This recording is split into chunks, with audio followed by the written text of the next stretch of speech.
சற்று முன் கிடைக்கப்பெற்ற மிக மிக முக்கியமான செய்தி ஒன்று வெளியாகி உள்ளது. திராவிட முன்னேற்றக் கழகம் 2026 சட்டசபை தேர்தலில் 24 தொகுதிகளை மட்டும்தான் கைப்பற்றும். அதிலும் குறிப்பாக கொளத்தூர், சேப்பாக்கம் தொகுதிகளில் போட்டியிடக்கூடிய ஸ்டாலின், உதயநிதி ஸ்டாலின் மிகப்பெரிய அளவில் தோல்வியை தழுவார்கள் என்ற தகவல் சமூக வலைதளங்களில் வைரலாக பரவி வருகிறது.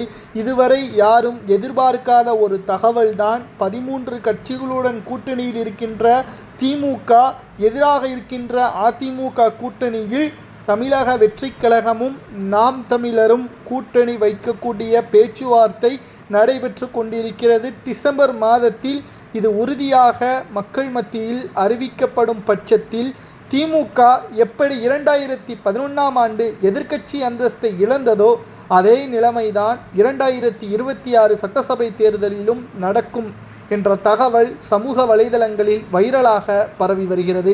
இதற்கு என்ன காரணம்? அதாவது தமிழகத்தில் முதலில் பாதுகாப்பு இல்லை, சட்ட ஒழுங்கு மிக மிக மோசமாக இருக்கிறது.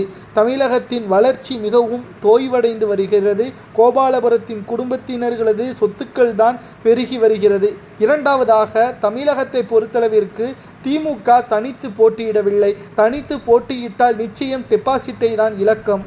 13 கட்சிகளுடன் இருக்கக்கூடிய காரணத்தினால் தொடர்ச்சியாக வெற்றியடைந்து கொண்டிருக்கிறது. ஆனால் அதிமுகவோ சரியான கூட்டணி இல்லாத காரணத்தினால் மிகப்பெரிய தோல்வியையும் தழுவி வந்தது.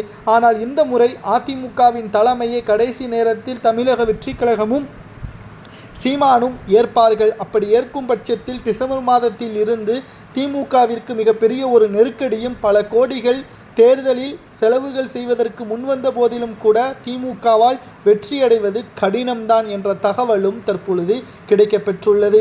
இதற்காக மிகப்பெரிய அளவிலான திட்டத்தையும் உதயநிதியும் சபரீசனும் போட்டு வருவதாக செய்திகளும் வைரலாக பரவி வருகிறது.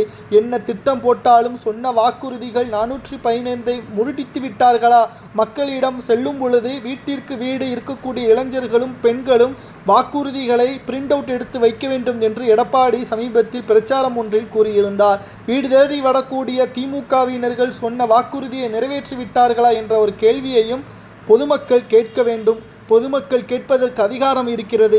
ஆனால் திமுக சொல்வதற்கு திராணி இருக்கிறதா என்பதை எடப்பாடி பழனிசாமி அவர்கள் கூறியுள்ளார். உங்களது கருத்துக்களை கூறுங்கள். எடப்பாடி பழனிசாமி அவர்கள் கூறுவது போல் தமிழகத்தில் 2026 சட்டசபை தேர்தலில் திமுக வெறும் 24 இடங்களை மட்டும்தான் கைப்பற்றுமா, அல்லது அதிமுக தான் எதிர்க்கட்சி அந்தஸ்தை இழக்குமா என்பதை கமெண்ட் வாயிலாக கூறுங்கள்.